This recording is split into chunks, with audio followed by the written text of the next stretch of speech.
नमस्कार, हमारे खास कार्यक्रम विजय फैक्टर में आप सबका स्वागत है और मैं हूं आपका दोस्त विजय विद्रोही। तो दिल्ली में महिला वोटरों के साथ क्या प्रधानमंत्री नरेंद्र मोदी और उनकी बीजेपी और उनकी महिला मुख्यमंत्री रेखा गुप्ता ने नाइंसाफ़ी की है, वादा खिलाफ़ी की है, जितना कहा था देने के लिए उतना नहीं दिया है। ये आरोप वो आम आदमी पार्टी लगा रही है जिस आम आदमी पार्टी ने पंजाब में महिलाओं को जो सम्मान राशि देने का वादा 3 साल पहले किया था, अभी तक पूरा नहीं किया है। तो आप कहानी देखिए बीजेपी और केजरीवाल के या मोदी और केजरीवाल के महिला वोटरों को लेकर उनके रुझान की, कि महिलाओं का इस्तेमाल सिर्फ वोट पाने के लिए किया जाता है।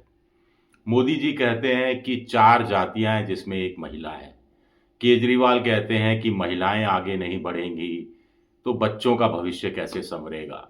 लेकिन जब वादा पूरे करने की बात आती है तो दोनों ही आधे अधूरे वादे पूरे करते हैं। जहां तक दिल्ली की बात है तो दिल्ली में रेखा गुप्ता सरकार ने जो फैसला किया है उससे महिलाओं में थोड़ा सा गुस्सा देखा जा सकता है, क्योंकि अब 3 लाख का कैप लगा दिया गया है। संकल्प पत्र जब बीजेपी ने जारी किया था उसमें ये 3 लाख का कैप या 5 लाख का कैप या 6 लाख का कैप, इसकी कोई जिक्र नहीं था। 3 लाख का कैप यानी साल में जिन महिलाओं की कमाई 3 लाख से कम है उन्हीं को 2,500 रुपया महीना मिलेगा। जो सरकारी में नौकरी में है उनको 2,500 रुपया नहीं मिलेगा। जिनको दिल्ली सरकार की किसी अन्य योजना से कोई लाभ हो रहा है, फाइनेंशियल वित्तीय, उनको भी ये 2,500 रुपया नहीं मिलेगा। जो इनकम टैक्स देता है उसको भी ये 2,500 रुपया नहीं मिलेगा। 18 से 60 साल की महिलाओं को ये 2,500 रुपया मिलेगा। ऊपर इससे ज़्यादा विधवाओं को या फिर 60 साल से ऊपर की सीनियर सिटीजन महिलाओं को 2,500 रुपया नहीं मिलेगा। तर्क ये है कि विधवाओं को दिल्ली सरकार पहले से ही 2,500 रुपया दे रही है। वाजिब तर्क है, मान लिया। लेकिन जो 60 साल से लेकर 69 साल की उम्र की महिलाएं हैं उनको तो अभी दिल्ली सरकार सिर्फ 2,000 रुपया दे रही है, जो जनरल कैटेगरी में आती है। एससी एसटी कैटेगरी वालों को 2,500 रुपया जरूर मिल रहा है और 70 पार की महिलाओं को भी 2,500 रुपया जरूर मिल रहा है। लेकिन वो 60 से लेकर 69 साल उम्र की महिलाएं तो ठगी गई, जो जनरल कैटेगरी में आती हैं, जिनको 2,500 नहीं मिलेगा क्योंकि उनको 2,000 रुपया मिल रहा है। भाई 500 रुपया इनको अतिरिक्त दे दीजिए, बहुत ज़्यादा भार नहीं पड़ेगा। एक और इंटरेस्टिंग बात है, जब केजरीवाल ने घोषणा की थी 2,100 रुपये महिलाओं को देने की, तब उन्होंने कहा था कि करीब 35 से 40 लाख महिलाएं इससे प्रभावित होंगी।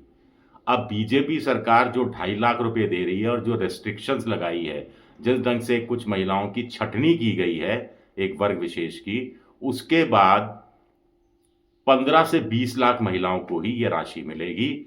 यानी महिलाएं अगर केजरीवाल को सभी वोट देती तो 35 से 40 लाख महिलाएं 2,100 रुपया महीना ले रही होती। अब 15 से 20 लाख के बीच की महिलाएं 2,500 रुपये ले रही होंगी। एक और बात, दिल्ली सरकार ने अब खुद इंडियन एक्सप्रेस की रिपोर्ट के अनुसार माना है कि केजरीवाल के समय 1,000 रुपया महिलाओं को देने की फाइल उनके तक पहुंची थी और 1,000 करोड़ इसके लिए रखा गया था। तब दिल्ली सरकार के अधिकारियों ने कहा था इस पर 3 लाख रुपए का कैप हो जाना चाहिए, यानी 3 लाख से कम की सालाना आय वाले को ही दी जानी चाहिए राशि, सम्मान राशि। लेकिन केजरीवाल ने तब साफ इनकार कर दिया था। तो संकल्प पत्र में बीजेपी ने ये सारी रिस्ट्रिक्शंस की बात नहीं की थी, तो अब ये रिस्ट्रिक्शंस क्यों याद आ रहे हैं? अब इसके लिए एक रजिस्ट्रेशन होगा, ऑनलाइन रजिस्ट्रेशन होगा, या फिर छत्रसाल स्टेडियम में 8 मार्च को अंतर्राष्ट्रीय महिला दिवस पर भव्य समारोह का आयोजन किया जाएगा। आप वादा पूरा नहीं कर रहे, आप एक तरह से वादा खिलाफी कर रहे हैं। आधा अधूरा पूरा लड्डू देने की बात थी तो आधा लड्डू या पौन लड्डू दिया जा रहा है, उस पर भी फिर जश्न मनाया जा रहा है कि देखिए हम आपको पौन लड्डू दे रहे हैं। मुख्यमंत्री रहेंगी इस मौके पर, उनका मंत्रिमंडल रहेगा, विधायक भी रहेंगे और बड़ा जश्न होगा। हो सकता है प्रधानमंत्री का कोई मैसेज भी पढ़कर सुना दिया जाए। इससे पहले दिल्ली सरकार ने सभी विभागों से कहा है कि इसको सेलिब्रेट करें, इस योजना का प्रचार प्रसार व्यापक रूप से किया जाए। महिलाओं से कार्ड मांगा जाएगा, जो रजिस्ट्रेशन होगा उसके लिए नेशनल फूड सिक्योरिटी एक्ट के तहत कुछ आंकड़ा लिया जाएगा, कोई सोशियल इकोनॉमिक कास्ट सेंसस के माध्यम से कुछ आंकड़े लिए जाएंगे, पैन कार्ड लिया जाएगा और फिर इनकम टैक्स रिटर्न के बारे में जानकारी हासिल की जाएगी, आधार कार्ड उम्र के लिए लिया जाएगा, ये सब मैच कराया जाएगा। स्वाभाविक है इसमें समय लगेगा, तो समय लगेगा तो क्या किया जाए?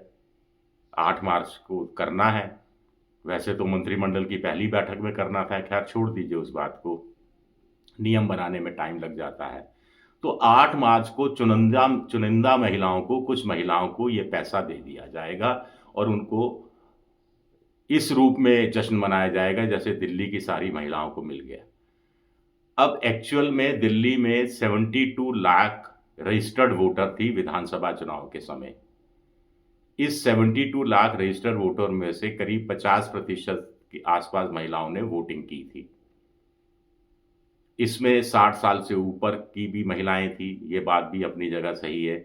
लेकिन आपने जो कैटेगरी डिसाइड की है उसके हिसाब से 15 से लेकर 20 लाख महिलाओं को ही ये राशि मिल पाएगी, बाकी सब एलिमिनेट किसी न किसी वजह से कर दिए गए हैं।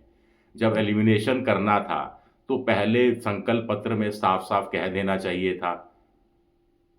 ऐसे ही महाराष्ट्र में हुआ लाड़की बहना स्कीम योजना के तहत, तब चुनाव जीतना था तो जिस महिला ने फॉर्म भरा, चाहे वो करोड़पति हो अरबपति हो, उनको भी पैसा दे दिया गया 1500 रुपये के हिसाब से। अब छटनी की जा रही है, नाम छांटे जा रहे हैं, क्राइटेरिया तय किया जा रहा है, लेकिन मिल तो जाएगा। आम आदमी पार्टी इसको जोर शोर से इसको मुद्दे को उठाने की कोशिश कर रही है, लेकिन आम आदमी पार्टी से सवाल उठता है कि आपने पंजाब में अभी तक क्यों नहीं दिया है, पंजाब में आप कब देंगे? शुक्रिया ये मेरा वीडियो देखने के लिए, बहुत बहुत शुक्रिया।